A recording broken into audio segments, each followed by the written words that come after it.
కోటి అంటే కోటి సంఖ్య అని కాదు, కోటి అంటే హద్దు అని.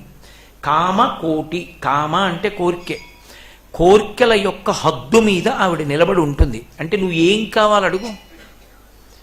పెళ్ళి కావాలా, పిల్లలు కావాలా, ఉద్యోగం కావాలా, కలిసి రావడం కావాలా, లేకపోతే నీకు మోక్షం కావాలా, భక్తి కావాలా, ఈ దేని అంచైనా ఆవిడ ఇవ్వగలదు, ప్రసరణం చెయ్యగలదు.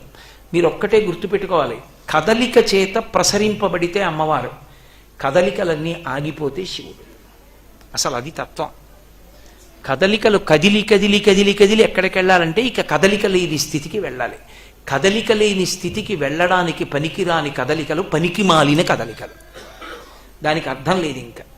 అందుకే పూజ కూడా ఎంతకాలం అంటే మానస పూజ అలవాటైపోయే వరకు. ఆ ధ్యానంలోకి వెళ్ళిపోయాక కొడుక్కి సింహాసనం ఇచ్చేస్తారు, ఇచ్చేసి భూషయనం చేసి ఇక తాను మానస పూజ చేస్తూ వానప్రస్థానికి వెళ్ళిపోతాడు. చక్రవర్తులంతటి వారు రాజ్యపరిత్యాగం చేసి వానప్రస్థానికి ఎందుకు వెళ్ళారు? ఇక్ష్వాకు వంశం అంతా వానప్రస్థానికి వెళ్ళి